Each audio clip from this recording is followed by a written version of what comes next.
Meus irmãos, minhas irmãs, com alegria, eu cumprimento a todos com a paz do Senhor. Podeis tomar assento, irmãos, muito obrigado.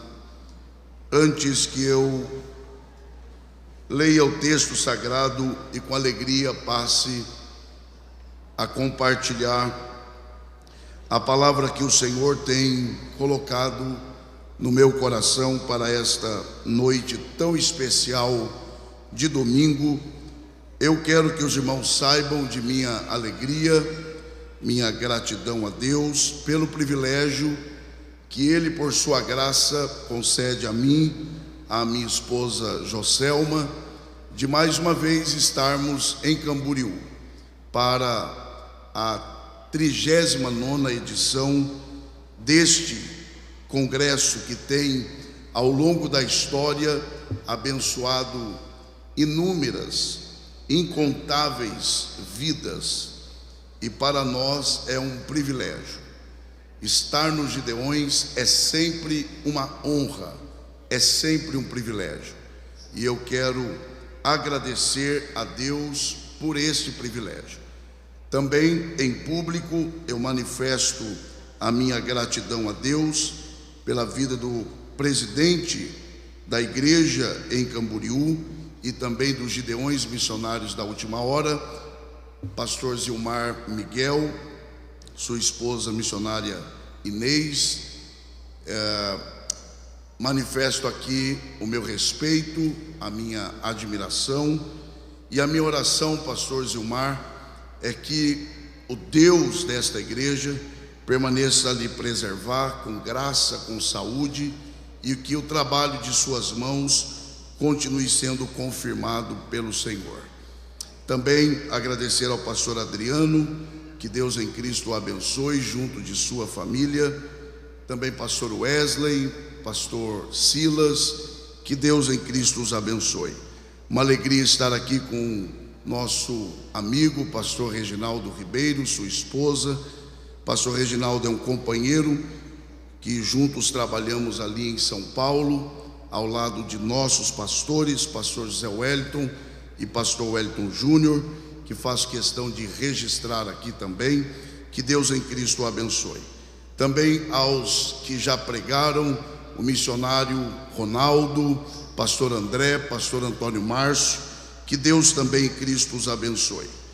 Pastor Zilmar, se o senhor me permite, eu também estou acompanhado de 2 obreiros de nossa igreja ali em Mogi das Cruzes. Eu tenho a alegria de, ao lado de minha esposa, pastorear o setor em Mogi das Cruzes, que é ligado ao Ministério do Belém, e eu tenho a alegria de ter aqui os nossos irmãos, o pastor Leonardo e o pastor Gerson. São obreiros ali, pregadores da palavra, homens comprometidos com a igreja, com a família e com o ministério que Deus tem confiado a cada um deles. Deus abençoe. Muito obrigado.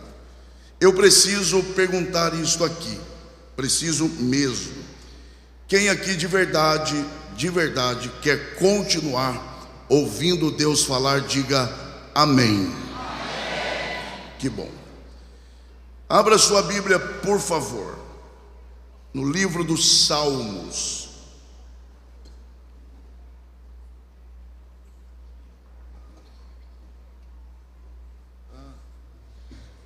É uma luta, hein?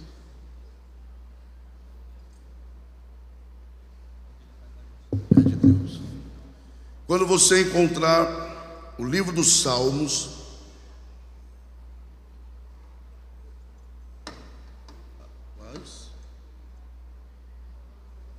no chão, né? Localize aí, por favor, os Salmos de número 116. Quem aqui ainda tem forças para dar glória a Deus? Obrigado. Quando você encontrar os Salmos de número 116, identifique aí, por favor, o verso de número 12, pois leremos a partir deste verso e encerraremos a leitura no verso de número 14. os irmãos e as irmãs que encontraram Salmos de número 116, do verso 12 ao 14, por favor, se manifeste dizendo: graças a Deus. A palavra do Senhor diz assim a nós: que darei eu ao Senhor por todos os benefícios que me tem feito? Tomarei o cálice da salvação e invocarei o nome do Senhor. Pagarei os meus votos ao Senhor agora, na presença de todo o seu povo. E só os que podem digam amém. Amém. Muito obrigado. Os que estão em pé podem tomar assento, e que Deus, por graça, mais uma vez abençoe a exposição de sua palavra. Este é um salmo com o qual nós, em certa medida, estamos extremamente familiarizados. Esse é um salmo que nós podemos chamá-lo de um dos salmos clássicos da Bíblia, por se tratar de um daqueles salmos mais lidos, conhecidos, amados, e por que não dizer, um dos salmos também mais pregados pelos pregadores. Aliás, eu diria que esse é um salmo extremamente usado em reuniões festivas. É normal em um culto de ações de graças, ou até mesmo na passagem ou na despedida de um ano que se encerra e a chegada de um novo ano. Esse é um salmo que nós usamos amplamente. Então, eu abro a minha participação nesta noite reconhecendo e afirmando que eu sei que esse é um salmo com o qual nós estamos acostumados. Porém, se nós queremos de verdade, pelo menos tentar aqui entender primeiro por que esse salmo está aqui e está aqui desta forma. Qual é ou quais foram os motivos pelos quais o Espírito Santo inspirou, guiou, moveu o salmista a escrever estas palavras e desta forma? Em segundo lugar, se queremos identificar também os objetivos pelos quais esse salmo foi escrito, é preciso trilharmos pelo caminho correto da interpretação desse salmo. E eu preciso, aliás, nós precisamos atentar para o fato de que é preciso considerar que quando você se aproxima de um dos salmos na intenção de interpretá-lo, é preciso levar em conta que a forma de interpretar um salmo não é a mesma forma que se interpreta uma carta. Por exemplo, o Salmo 116 não pode ser interpretado da mesma forma que você interpretaria uma carta do apóstolo Paulo.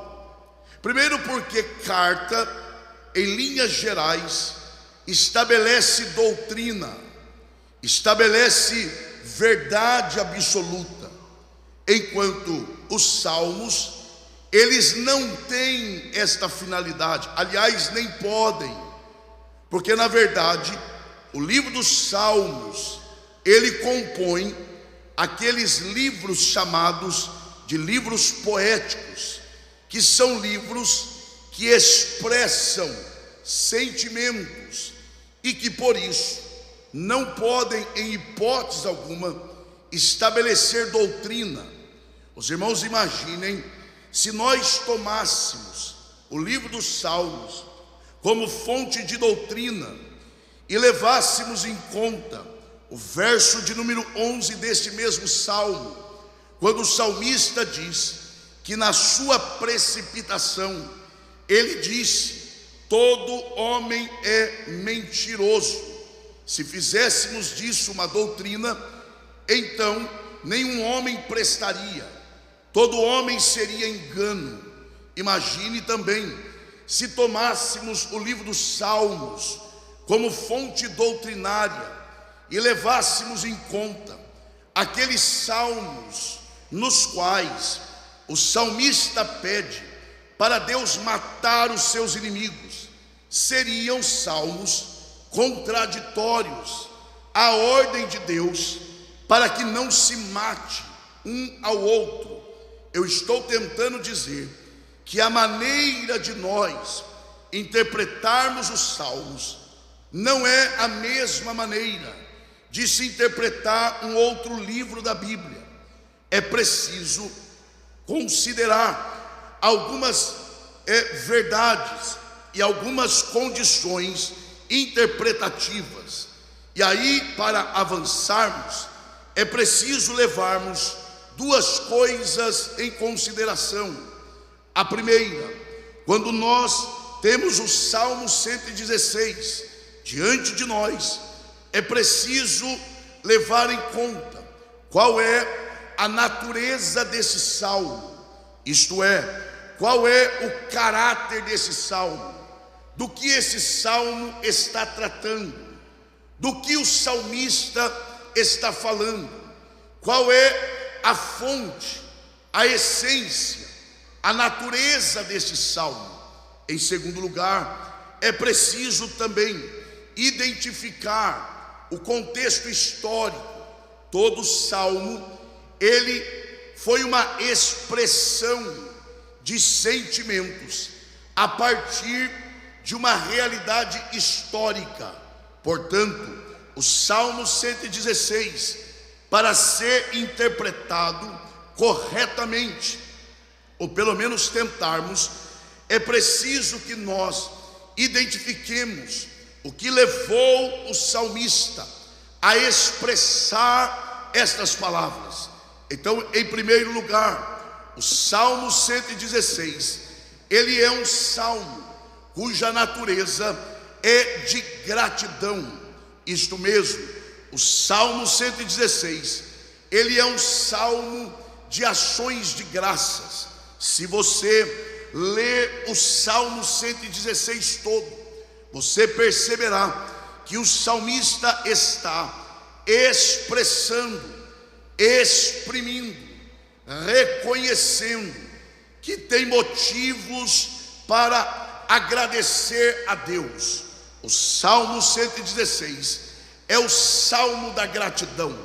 O salmista está usando esse salmo para expressar o quão grato ele era por tudo o que Deus havia realizado em sua vida até aquele momento. Em segundo lugar, o Salmo 116, não é possível identificarmos exatamente o contexto histórico. O que se pode perceber era o estado de espírito do salmista, e isto pode ser visto a partir do verso de número 7, e isto é importante para tentarmos entender onde Deus quer nos levar nesta noite. A partir do que está no verso 7, é possível perceber qual era o estado de espírito do salmista quando ele escreve estas palavras de gratidão. Olha o que está no verso de número 7, ele diz: volta minha alma a teu repouso, pois o Senhor te fez bem. Ouça-me, por favor. O salmista, quando escreve esse salmo, ele está com a mente sossegada, ele está com o coração tranquilo, ele está com a alma em paz. E percebam, eu vou repetir isso aqui.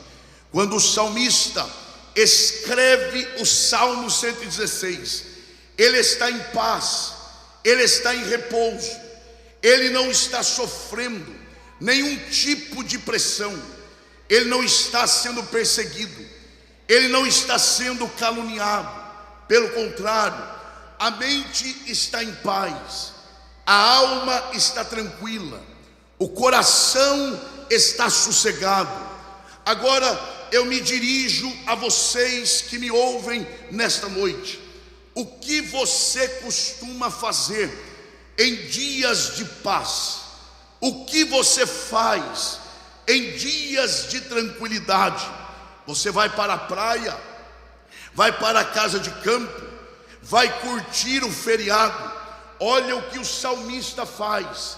Ele está com a mente tranquila, ele está com a alma e o coração sossegados. O que é que ele faz? Ele usa esse tempo de tranquilidade para revisitar o passado, para se lembrar da sua trajetória. E à medida que ele vai se lembrando, ele vai percebendo o quanto Deus havia sustentado a sua vida.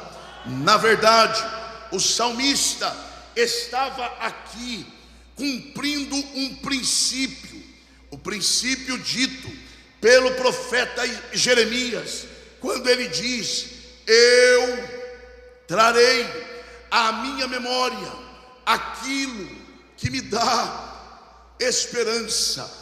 O grande problema é que a gente usa esse texto e pratica esse princípio apenas em dias difíceis.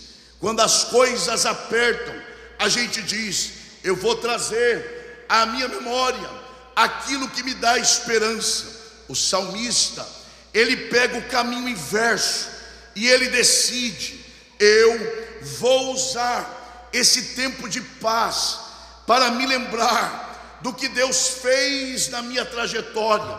E à medida que eu for lembrando, eu vou aprofundando as raízes da minha fé, porque dia de paz não dura para sempre, dia de tranquilidade não dura para sempre. E aí ele sabia: logo, logo eu enfrentarei uma nova batalha, mas hoje em paz eu vou aprofundar as minhas raízes, para que quando o vento soprar de novo, eu permaneça de pé na presença do meu Deus. É isso, o salmista está fazendo isso. A mente em paz, o coração em paz, a alma sossegada. Ele começa a revisitar a história, a se lembrar da trajetória, a se lembrar por onde ele passou. E à medida que ele faz, ouça-me por favor, ele se lembra, em primeiro lugar, conforme os versos 3 e 4, ele se lembra que quase perdeu a vida. Imagine, ele está revisitando a sua história, ele está se lembrando da trajetória, e ele começa a se lembrar: um dia eu quase perdi a minha vida, um dia me perseguiram tanto que eu quase sucumbi. Ele está se lembrando, mas ele também se lembra, conforme os versos 1 e 2, que ele clamou e Deus o ouviu, ele pediu e Deus o atendeu. Aliás, esta é a dinâmica do Salmo 116. Para um leitor dedicado à palavra, se você ler o Salmo 116 com atenção, você perceberá que a expressão chave desse salmo é esta: eu clamei, ele me ouviu; eu pedi, ele me atendeu; eu orei, ele veio em meu favor. O salmista está se lembrando que sim, ele quase perdeu a vida, mas quando clamou, Deus o atendeu. Este salmo, para a gente avançar um pouco, ele é um salmo extremamente pessoal. Eu vou dizer mais, ele é um salmo da intimidade do salmista. É como se fosse uma espécie de diário do salmista. Ele está contando parte da sua experiência, parte da sua trajetória. Ele está se lembrando. Esse é um salmo da intimidade. Ele é um salmo intimista. Isso é tão verdade que, se você perceber aí, o verbo na primeira pessoa é usado mais de 30 vezes somente nesse salmo.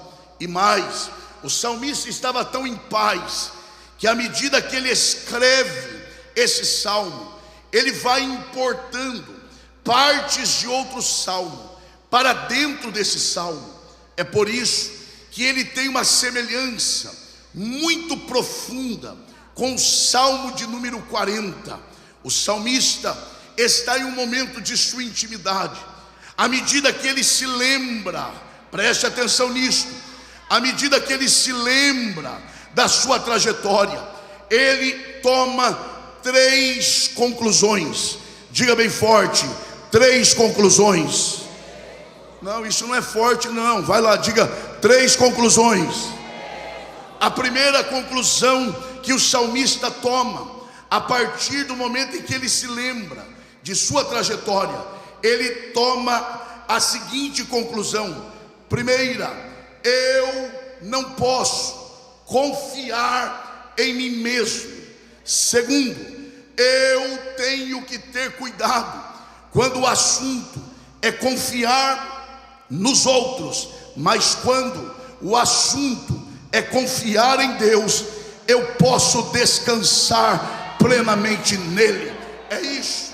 O salmista, ele tira essas 3 conclusões. Primeira, quando o assunto é confiar em mim mesmo. E aí, pastor Zilmar, e me dirijo ao senhor com muito respeito, é claro, em um tempo em que muitos estão incentivando as pessoas, e aí, às vezes em nome da fé, a confiar em si mesmo, a extrair o que você tem de melhor, a dizer: há um potencial dentro de você, explore o que você tem de melhor. O salmista, ele se lembra da sua trajetória e ele conclui: eu não posso confiar em mim mesmo. Segundo, quando o assunto é confiar nos outros, eu tenho que ter os 2 pés atrás. Agora, a minha experiência me garante, quando o assunto é confiar em Deus, pode se entregar de corpo, alma e espírito, porque ele nunca falhou em uma de suas palavras. Quem aqui quer se unir ao salmista e reconhecer que vale a pena confiar em Deus, levante a sua mão e dê o melhor glória a Deus que você já deu aqui nessa noite.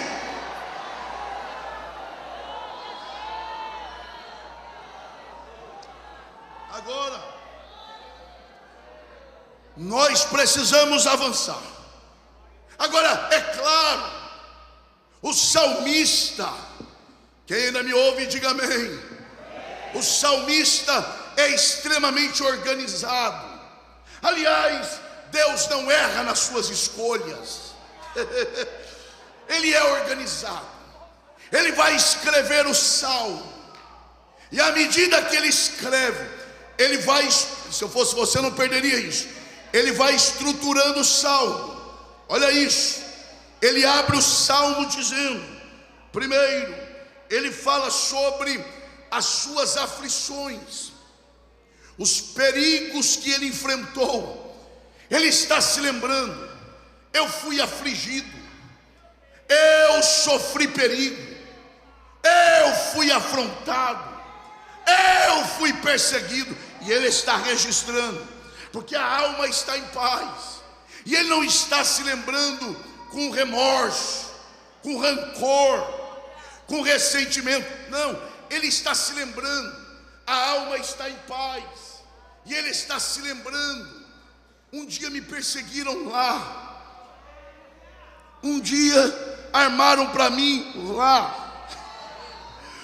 e teve um dia que parecia que eu ia morrer, porque a cilada foi muito bem armada.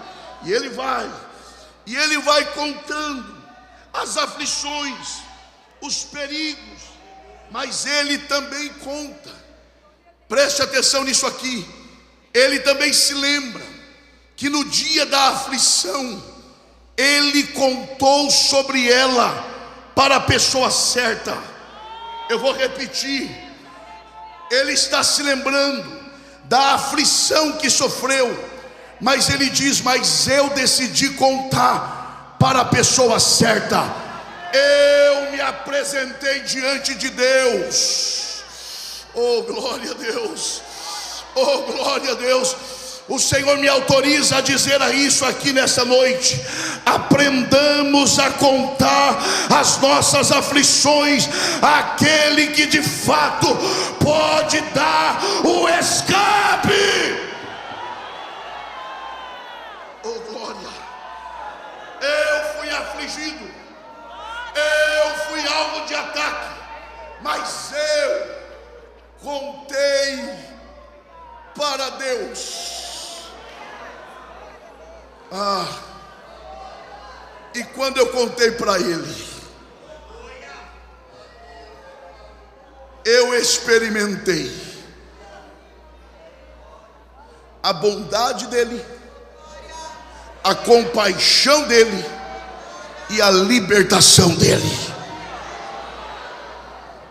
Diga bem forte: quando eu conto as minhas aflições à pessoa certa, coisas certas me acontecem. Deixa eu te dizer uma coisa aqui. Deixa eu lhe dizer uma verdade aqui. Nós temos alguns problemas, eu diria vários. Um deles, nem todos, é achar que o culto é dividido em partes. Por exemplo, vamos orar, logo depois vamos adorar a Deus com os hinos, depois vamos ler a Bíblia, depois vamos ouvir uma palavra, e agora que já temos adorado, vamos ouvir a pregação. Como se orar não fosse adoração, como se cantar não fosse adoração, como se pregar não fosse adoração. Aliás, quer saber de uma coisa? Quem é que está aqui? Diga amém. Amém. Tem gente que nem diz, né? Porque às vezes até esqueceu que está aqui. Vai lá, quem está aqui, diga amém. Amém. Estar aqui não garante que você está cultuando, porque na verdade o culto não começa quando o pastor ora para começar. O culto começa ou não quando você sai de casa. Quando você sai de casa e diz assim: eu vou na igreja porque hoje é o Gideões e lá é um ambiente agradável, é muito legal, tem muitas coisas no entorno, então não tem culto para você. Agora, se você sai de casa dizendo: eu vou lá porque eu quero contemplar a formosura do meu Deus, pronto, meu irmão, o culto não começa quando ora aqui, o culto já começou lá na sua casa. Pastor, e o que isso tem a ver? Porque na verdade todo o culto é um ato de adoração. A gente ora adorando, a gente canta adorando, a gente oferta adorando, eu prego adorando. No meu espírito, pastor Reginaldo, de vez em quando eu falo enquanto eu prego: o Senhor, receba este ato, o meu esforço físico, o meu intelecto, a minha emoção, receba como um ato de adoração. Enquanto o pregador prega, ele adora. Enquanto você ouve pregação, é um ato de adoração. Você crê nisso? Diga amém. Então levante a mão mais alto que você puder. E aqui nós vamos fazer um momento de adoração. Diga bem forte para Camboriú saber que os Gideões já começou. Diga bem forte: o meu Deus é bom, é compassivo e é libertador. Esta mão que você levanta para adorar, toque o ombro da pessoa que está perto de você com respeito, é claro, e diga para ela: em nome de Jesus, você vai experimentar a bondade de Deus, a compaixão de Deus e a liberta. Oh, glória a Deus.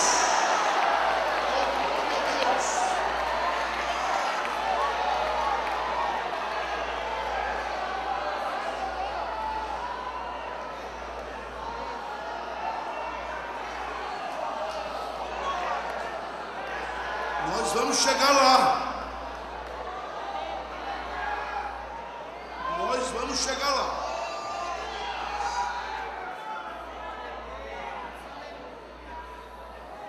Diante de tudo isso, quem ainda me ouve, diga amém. Diante de tudo isso, o salmista agora, que se lembrou, revisitou o passado, tirou 3 conclusões, estruturou o salmo, experimentou a bondade, compaixão, libertação. Olha o que ele faz agora. Ele começa a escrever algumas decisões que ele tomou para viver a partir daquele dia. Deixa eu tentar dizer de outra forma. O senhor é um gestor, o senhor sabe. É aquilo que a gente diz de depara. Como estava, como está e como estará. Olha o que Olha o que o salmista fez. Olhou para o passado, se lembrou do que experimentou, o cuidado de Deus, como estou e como decido viver a partir de hoje, em resposta ao que Ele fez por mim. Olha isso. Como é que Ele decide viver? Eu estou aproveitando esse tempo de paz na alma para me lembrar da bondade de Deus.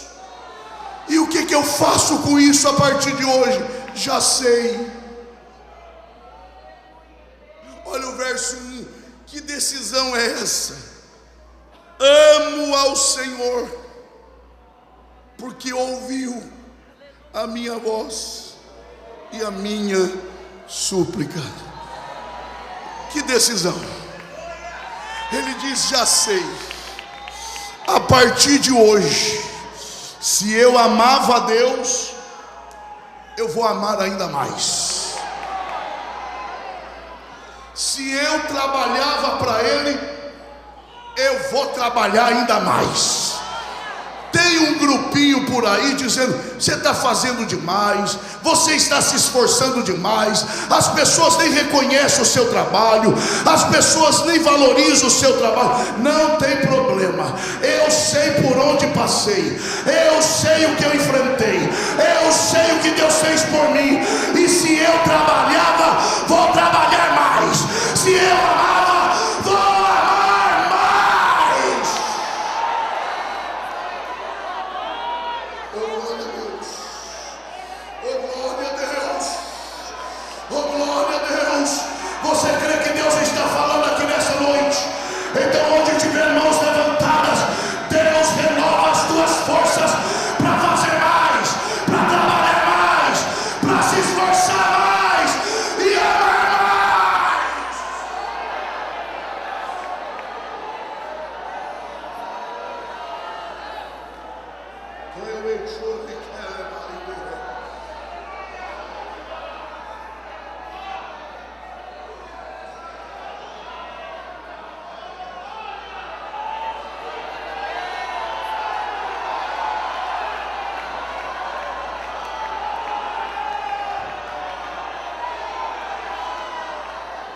Segunda decisão. Primeira é: vou te amar mais, vou me entregar mais, vou me gastar mais. Mas esse negócio de ministério está acabando com você, então vai acabar mais. A ingratidão está acabando com você, pois então vai acabar mais, porque não vou parar. Hoje o Senhor está me fazendo lembrar por onde passei e o que Ele.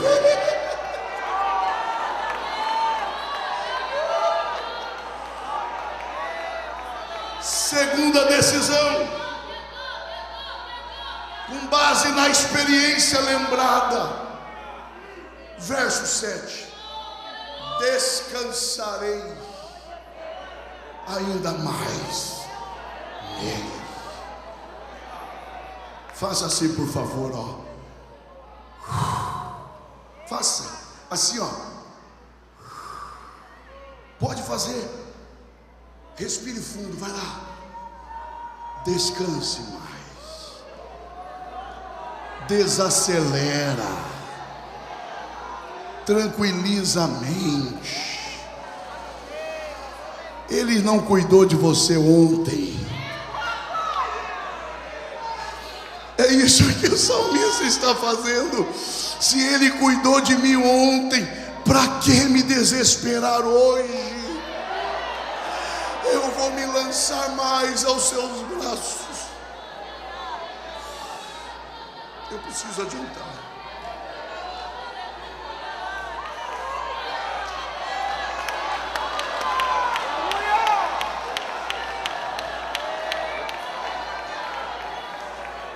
Olha a outra decisão dele, verso 9. Olha o verso 9. Olha a outra decisão: andarei perante a face do Senhor na terra dos viventes. Ele decide: vou andar ainda mais na presença dele. Olha a outra decisão: vou pagar os meus votos, vou ser ainda mais fiel.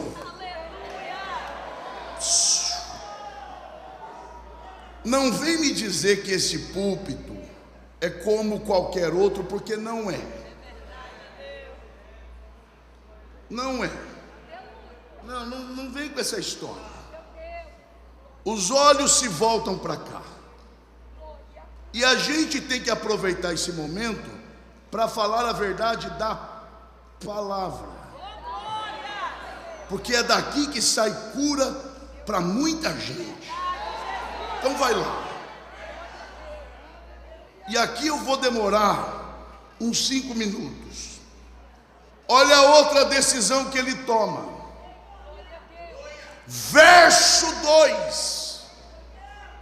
Aqui nós vamos devagar. Porque inclinou para mim os seus ouvidos. Portanto, olha que decisão: invocá-lo-ei enquanto viver. Vamos na prática. Porque ele me ouviu ontem, é agora que eu vou orar mais.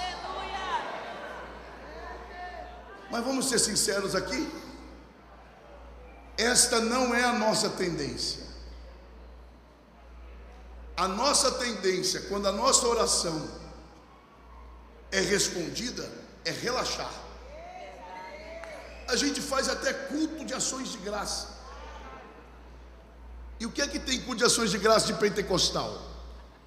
Oração, hino, testemunho, e termina como? Bolo e guaraná.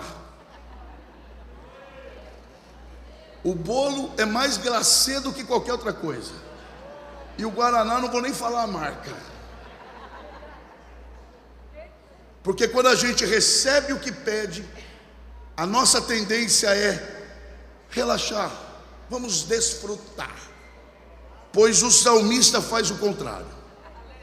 É exatamente porque ele respondeu minha oração que agora eu vou orar mais.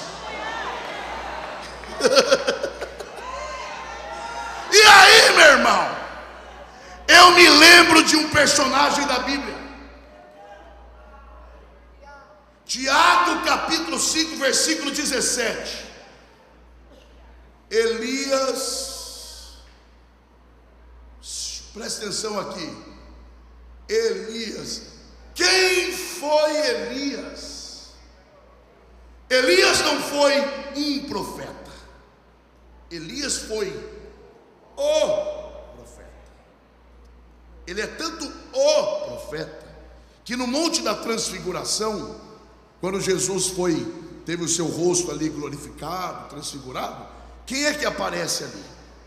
Moisés representando a lei e Elias representando porque Elias é o grande representante dos profetas. Não é à toa que João Batista veio no espírito de Elias, porque Elias é o profeta. Só um detalhe de Elias: Elias era tanto o profeta que ele dominava dois elementos, o fogo e a água.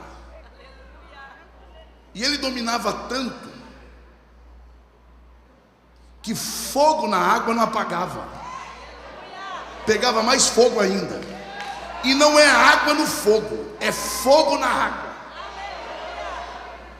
Põe água que vai descer fogo e vai apagar o fogo que nada, é aí que vai pegar mais. Esse é Elias, para não falar outras coisas,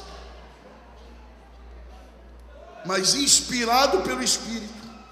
Olha a descrição que Tiago faz dele. Dentre tantas coisas, Elias é descrito como: Elias era homem.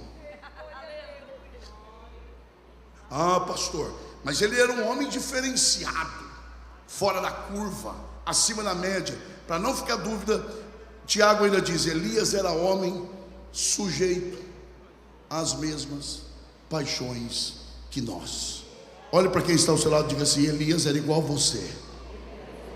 Sabe qual a diferença de Elias? É o que vem agora. E orou,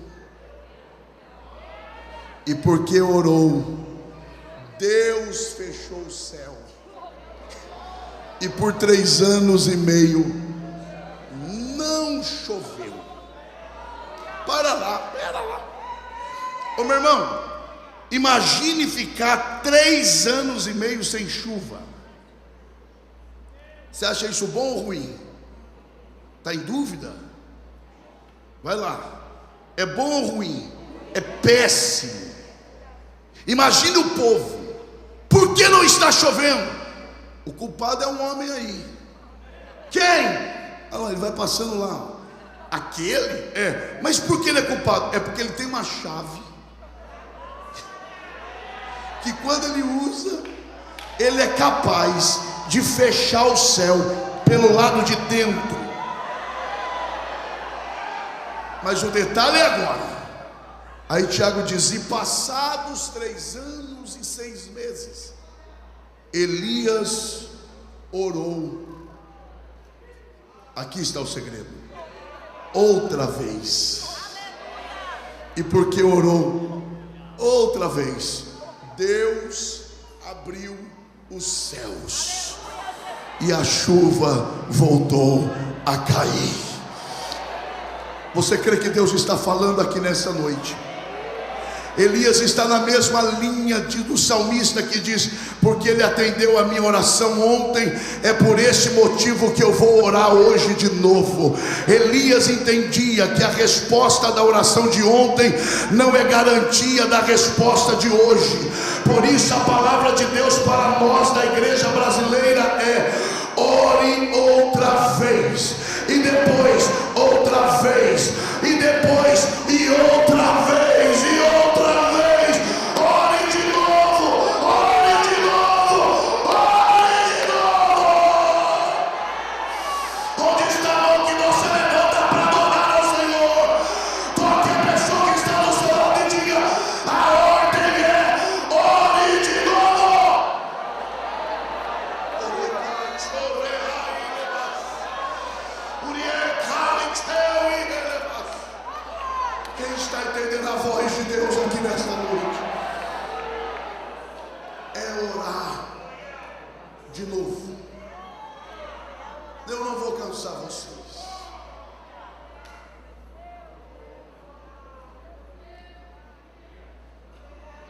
Mas o que é que o salmista recebeu de tão especial? Faz um esforço aí.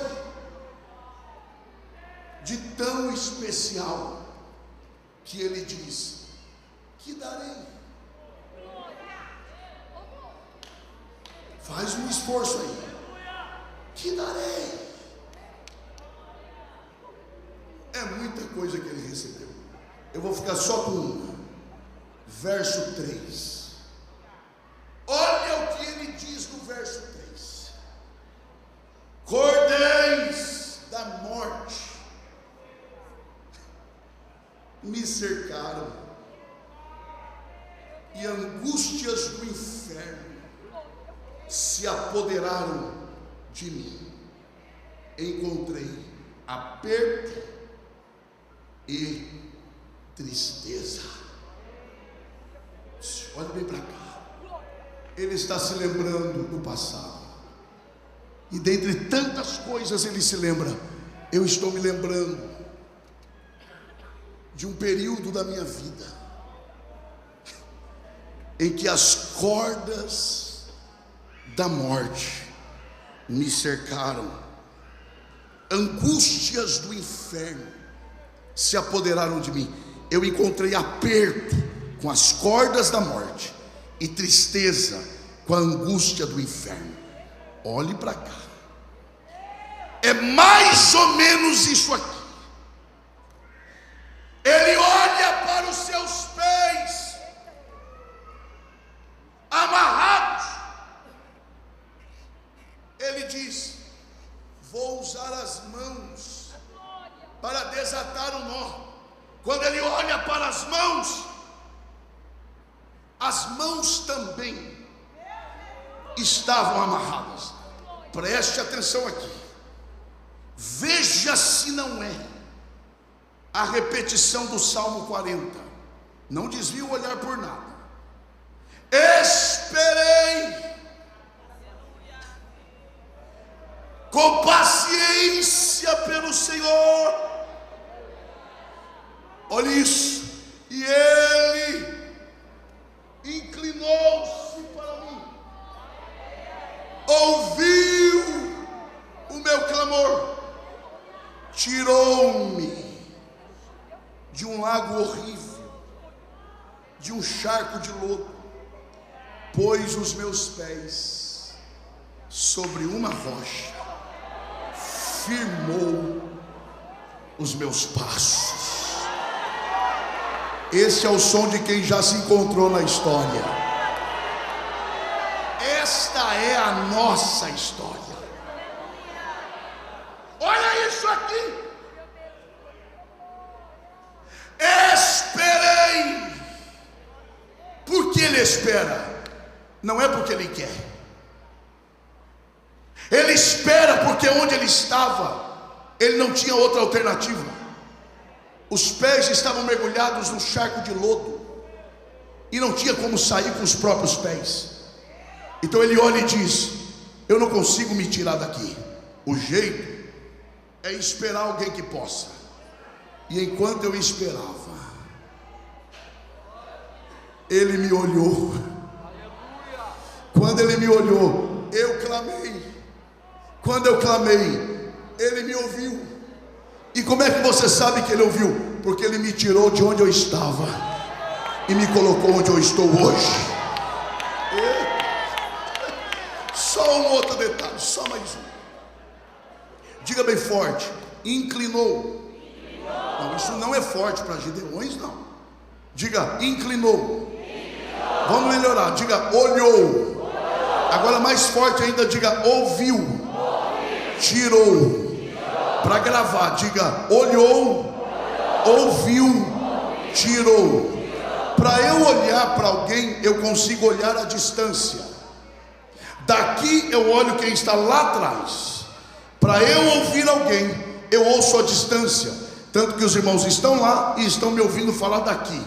Agora, para eu tirar alguém de lá e colocar aqui, não pode ser a distância. Eu tenho que sair do meu lugar.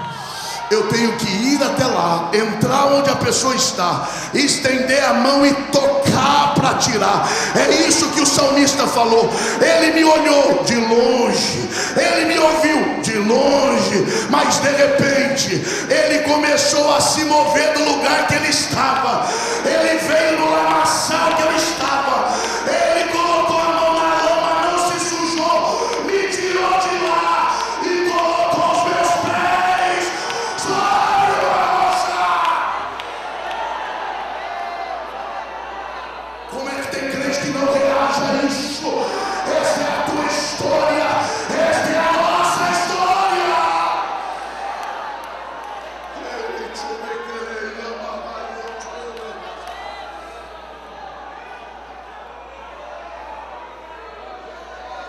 Nós vamos encerrar.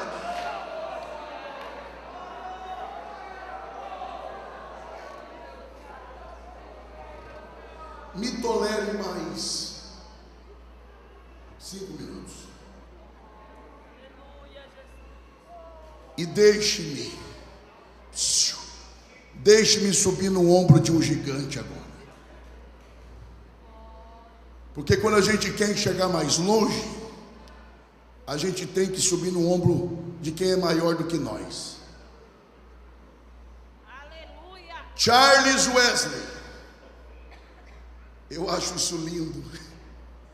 Irmão de John Wesley, que diferente de seu irmão, não era lá tão teólogo, era mais poeta e compositor.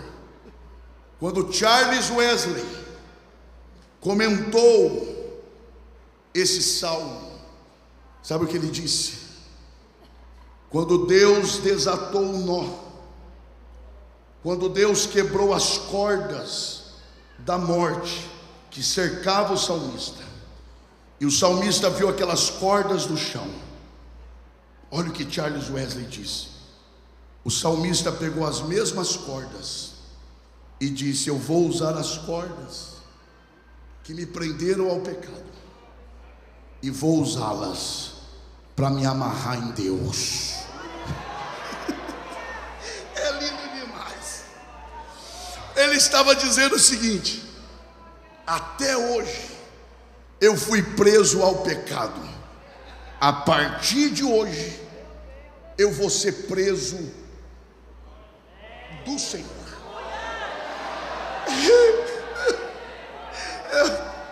É o verso 9: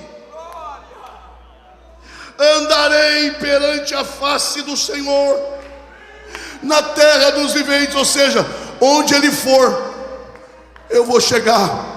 Onde ele chegar, eu vou estar. Por quê? Porque agora eu sou um preso nele.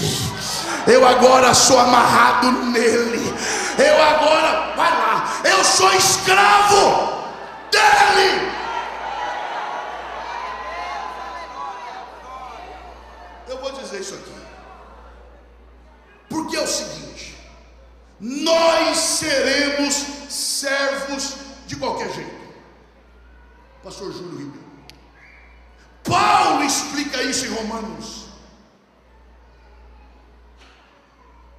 Nós seremos escravos de qualquer jeito. A questão é: você quer ser servo de quem? Do diabo ou de Deus? Do pecado ou da santidade? A diferença é esta: ser escravo do diabo é ser escravo para ser preso. Ser escravo de Deus é ser escravo para ser livre. Livre. Quer ver que é verdade? Olha o verso 8 para ver se não é verdade.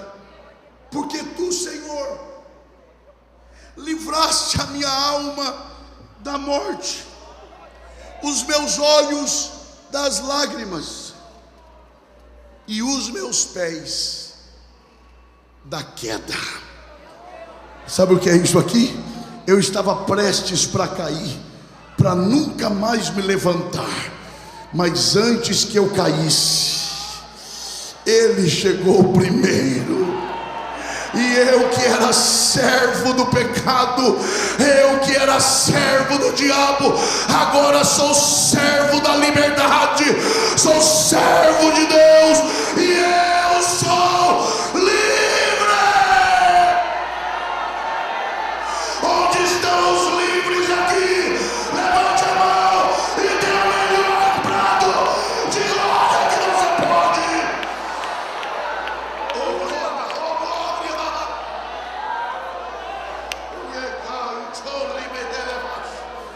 Eu vou encerrar aqui.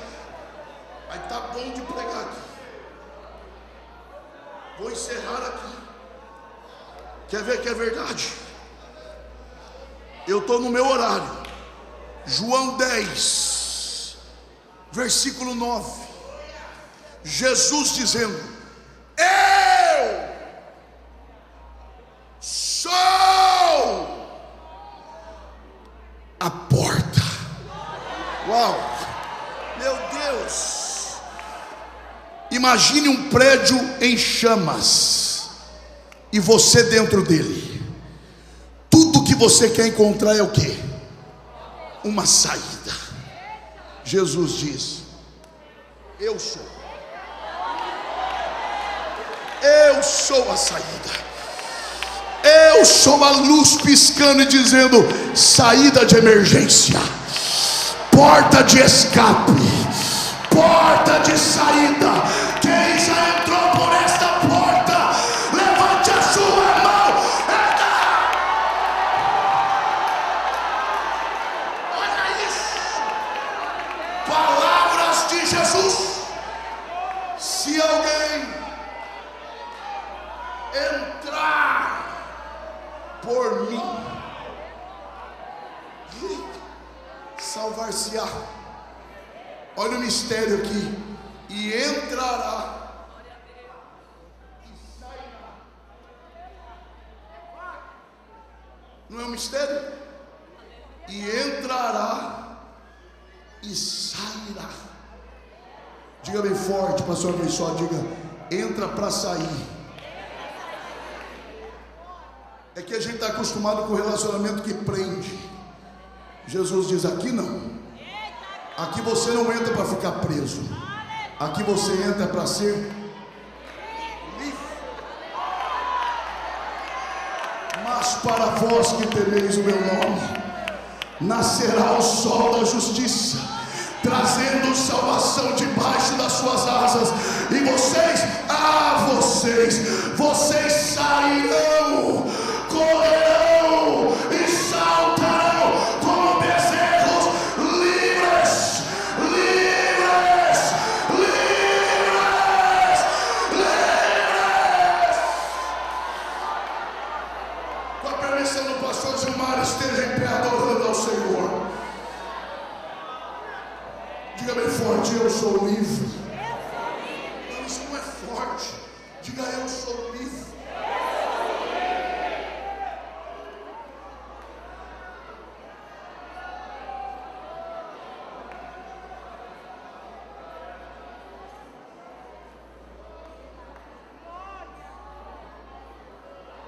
O que é ser livre? Ser livre não é ter liberdade para fazer o que quer. Ser livre não é liberdade para fazer o que deseja.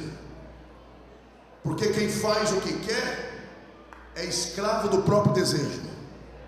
Ser livre é ser capaz de dizer sim para o que é para dizer sim, e não para o que é para dizer não. Deus já me libertou. Eu não sou mais escravo do pecado. Ele livrou o meu pé da queda. Como é que eu pago isso? Primeira coisa, e fico aqui: tomarei o cálice da salvação. Que cálice é esse? É o cálice que era dado pelo chefe de família, que primeiro ele tomava e depois de escolher alguém para tomar, e quem era escolhido pensava: se ele que é ele tomou, quem sou eu para não tomar? Veio da mão dele. Eu não vou perguntar nem o que é, eu não vou perguntar nem se é doce ou amargo, porque se ele tomou e vem da mão dele, eu aceito tudo que vem da mão dele. O salmista diz: sabe como eu vou pagar a minha dívida? É como Paulo disse: eu sou devedor. E sabe como eu vou pagar? Eu vou entregar a minha vida e vou deixar-me gastar. É isso que Deus espera de você. Você que reconhece que Deus te tirou lá do charco de lodo, hoje o que Ele espera é entregue tudo que você tem para a glória dEle, e Ele te honrará. E eu quero aqui convidar você que quer ser livre. Onde está a primeira pessoa que deseja entregar a sua vida ao Senhor Jesus agora?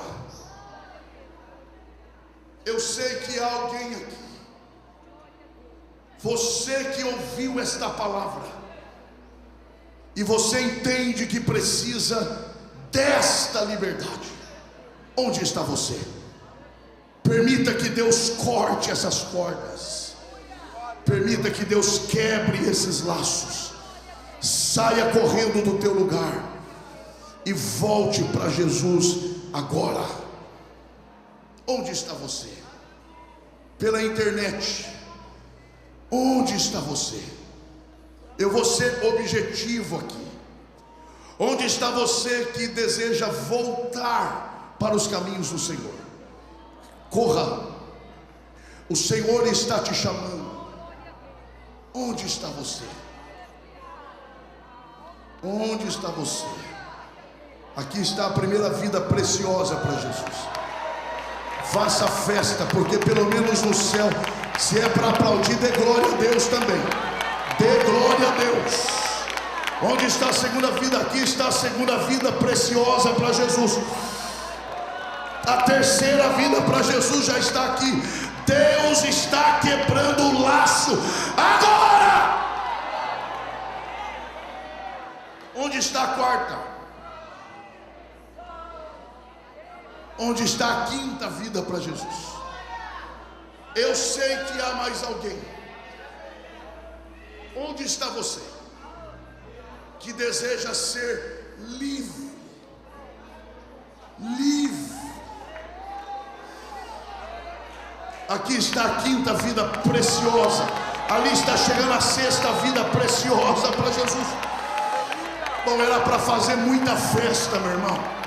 Aqui está chegando a sétima vida para Jesus. Era para fazer muito barulho. No céu tem festa. Onde está a oitava? Aqui está a oitava vida para Jesus. Cadê a nona vida para Jesus? Na verdade já são 9. Onde está a décima? Faça o esforço, não vai embora agora não. Fica para batalhar. Esse é o bom combate. É o combate que vale a pena. É o combate que vale a pena. Onde está a 11ª pessoa? Eu vou encerrar aqui, mas deixa eu encerrar dizendo isso para você. Jesus nos conta 3 histórias em uma. A de uma ovelha que se perdeu fora do aprisco, a de uma dracma que foi perdida dentro de casa, e a de 2 filhos, um perdido dentro de casa e outro fora. Uma das máximas dessa história é: não é o lugar que define a sua condição. É possível estar em casa e na condição de perdido. Uma outra lição: o pastor foi atrás da ovelha, a mulher foi atrás da dracma, mas o pai não foi atrás do filho. O pastor foi atrás da ovelha porque a ovelha se perdeu por inocência. A mulher foi atrás da dracma. Aqui está mais uma vida. A mulher foi atrás da dracma porque ela foi perdida por negligência. E o pai não foi atrás do filho, porque os pés que te levam para longe de Deus são os mesmos que tem que te trazer de volta para Ele.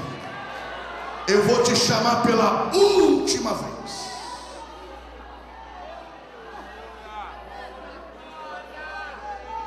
Este laço que te prende no teu lugar, isso, venha. Deus já quebrou um laço. O diabo não vai cirandar com a tua história, não vai. O diabo não vai manchar a tua história, não vai. Deus reescreve a tua história hoje. Eu te chamo a última vez. Existe aqui mais alguém que precisa se reconciliar agora. Eu te dou 40 segundos.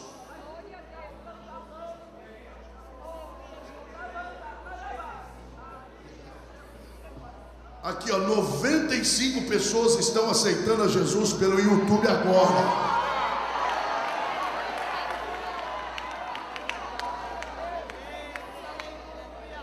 Você tem 15 segundos. A corda que te amarrava já foi quebrada. Agora depende de você. Saia do teu lugar agora.